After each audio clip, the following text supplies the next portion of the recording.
साथियों नमस्कार, मैं हूं आशीष शर्मा और आप देख रहे हैं टीटी न्यूज। उड़ीसा के मुख्यमंत्री नवीन पटनायक ने एक नशा विरोधी निर्णय लिया है। इस निर्णय के सामने आने के बाद शिव भक्त भड़क गए हैं। कह रहे हैं जिस गांजे पर आप शिव मंदिरों में प्रतिबंध लगा रहे हैं वह हमारे देवता कब हो गए और उस भोग को यानी उसी नशे को हम प्रसाद के रूप में ग्रहण करते हैं। अब जरा सोचिए, देवता या भगवान की जो चारित्रिक विशेषताएं कोई भक्त सोचता है अपने मन में, क्या उसमें शामिल हो सकता है कि उनका देवता नशेबाज हो, भांग का गांजे का सेवन करता हो, न सिर्फ सेवन करता हो बल्कि अपने भक्तों से भी उम्मीद करता हो कि हम तुमको प्रसाद के रूप में गांजा और भांग दे रहे हैं। अगर अंधभक्तों की नजर में इसका उत्तर हाँ है तो इसका मतलब उनका देवता और भगवान नशेलची है।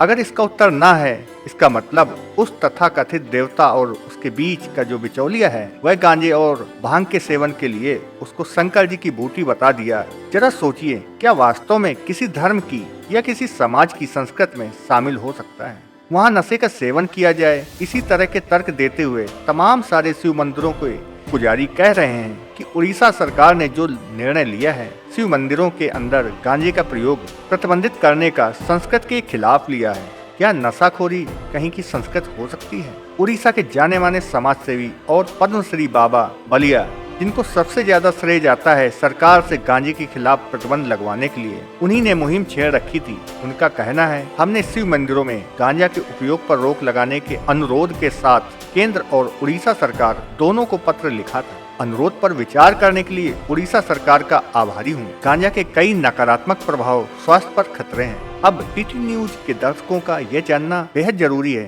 कि ईश्वर के बीच के बिचौलिए जिस गांजे और भांग को भगवान का प्रसाद बता रहे हैं, NDPS एक्ट यानी नारकोटिक्स एंड ड्रग एक्ट 1985 के तहत गांजे की खेती करना, व्यापार करना प्रतिबंधित है, यानी कि अपराध की श्रेणी में आता है। उसी अपराध की इजाजत मंदिरों में आखिर क्यों दी जाए? कायदे से उड़ीसा सरकार के इस निर्णय का सभी मंदिरों के पुजारियों को गर्मजोशी से स्वागत करना चाहिए, क्योंकि हम अपने बच्चों को वैसे भी समझाते हैं कि नशे से, व्यसन से दूर रहो। अब जरा सोचिए, जब सरकार ऐसा करने की कोशिश कर रही है तो कुछ मंदिरों में बैठे हुए तथाकथित धार्मिक ठेकेदारों को तकलीफ इसलिए है क्योंकि वह प्रसाद के रूप में नशे के सेवन के आदी हो चुके हैं और वह नशाखोर भक्त जो शिवलिंग पर चढ़ाने के नाम पर गांजा और भांग को खुद में चढ़ा जाते हैं, उनको ज्यादा तकलीफ हो रही है। हालांकि उड़ीसा सरकार के इस निर्णय और उसके बाद हो रहे विरोध से एक बात साफ हो जाती है, जो बीच का बिचौलिया है वह अपने निजी स्वार्थ में अपने शौक पूरे करने के लिए बताता रहता है कि इस भगवान को दारू चढ़ती है, इस भगवान को मांस चढ़ता है, यह नरबली दी जाती है, यहाँ गांजा चढ़ाया जाता है, यहाँ भांग चढ़ाई जाती है,